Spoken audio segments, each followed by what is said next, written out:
Get down! Stay behind the car! They're getting closer! Hold on, sir! The gun made a second sound, a hard, unmistakable click. It wasn't rushed or panicked. It was slow, intentional.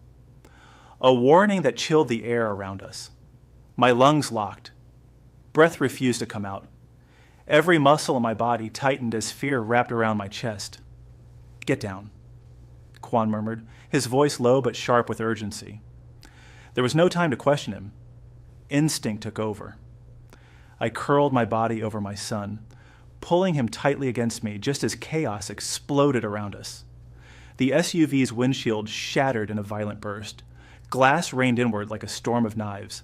Gunfire ripped through the front of the vehicle, deafening and relentless. Sparks flashed from metal, the air filled with the smell of smoke and shattered safety.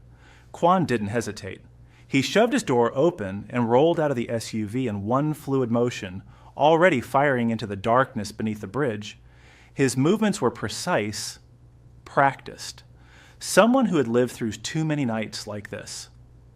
"Stay inside," he shouted.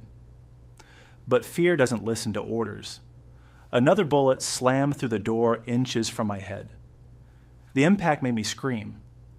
Without thinking, I dragged my son across the seat, my hands shaking as I kicked open the opposite door. "Now," Kwon yelled. We tumbled out onto the cold, unforgiving concrete. The shock of the ground knocked the air from my lungs. Gunfire erupted from multiple directions, echoing under the bridge like thunder. Shadows shifted between the pillars, figures advancing, boots pounding closer with deadly intent. Kwon grabbed my wrist and yanked us toward cover. He pressed my back against a thick concrete column, positioning himself in front of us like a human shield. Bullets sparked against the pillar, ricocheting so close I could feel the heat. "Don't move," he said, calm and steady, as though this nightmare was routine. My son's sobs shook against my chest. "Mommy, I've got you," I whispered, forcing my voice to stay gentle despite the terror clawing through me. "I've got you. You're safe." Kwon leaned around the column and fired twice. The shots were clean, controlled. A scream echoed through the underpass, followed by the heavy thud of a body hitting the ground. But more footsteps approached. Too many. "They came prepared," I said, my voice trembling. Kwon swapped magazines with mechanical efficiency. "They always do." A man charged from behind a nearby pillar. Kwon stepped forward without hesitation and shot him at close range. Blood sprayed across the concrete floor. I flinched, turning my face away. "Eyes on me?" Kwon told my son, dropping to one knee. His tone softened just enough to reach the frightened child. "Cover your ears."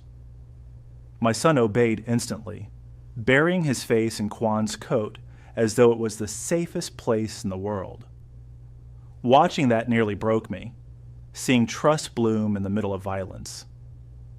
A vehicle screeched into the underpass. Headlights cut through the darkness, blinding and harsh.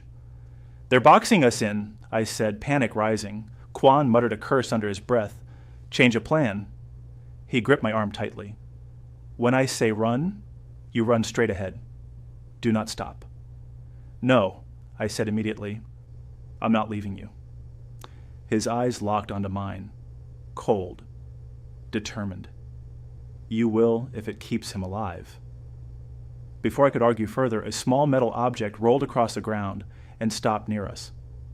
A grenade. "Kwon!" I screamed. He reacted instantly, shoving us away with brutal force. The explosion tore through the underpass. Heat and sound slammed into my body, throwing us forward. My head struck the ground. My ears rang so loudly everything else faded. Dust and smoke swallowed the air. I couldn't see. I couldn't hear clearly. I couldn't breathe. "Elara!" Kwon's voice cut through the chaos. "I'm here." I coughed, struggling to push myself upright.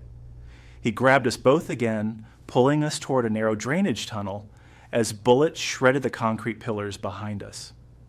We dove inside just as gunfire chased our heels. Darkness swallowed us whole. Cold water soaked my knees as I crawled forward, clutching my son. My heart pounded so violently it hurt. Behind us, Kwon slammed the tunnel gate shut and fired through the metal bars at the men shouting outside. "They won't stop?" I whispered.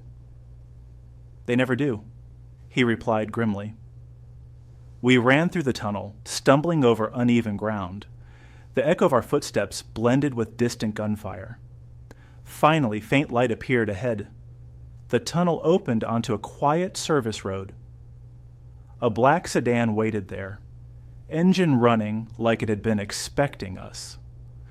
Kwon shoved us into the back seat, jumped into the driver's seat, and accelerated hard. Tires screamed as we sped away, leaving the chaos behind. The city lights flickered past the windows in dizzying flashes. Only when the distance grew between us and the gunfire did my hands begin to shake uncontrollably. Adrenaline drained, leaving exhaustion and fear behind. My son lay quiet in my arms, his body limp with fatigue. "Is he?" Kwon began. "He's breathing," I said quickly. "He's just scared." Kwon nodded once, his jaw tight. Silence filled the car for several minutes, heavy and tense. Finally, Kwon spoke.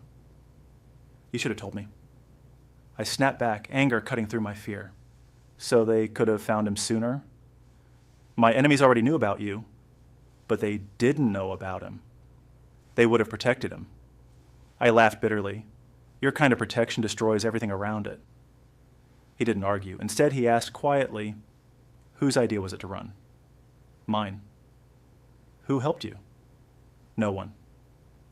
He shot me a sharp look. "That's a lie."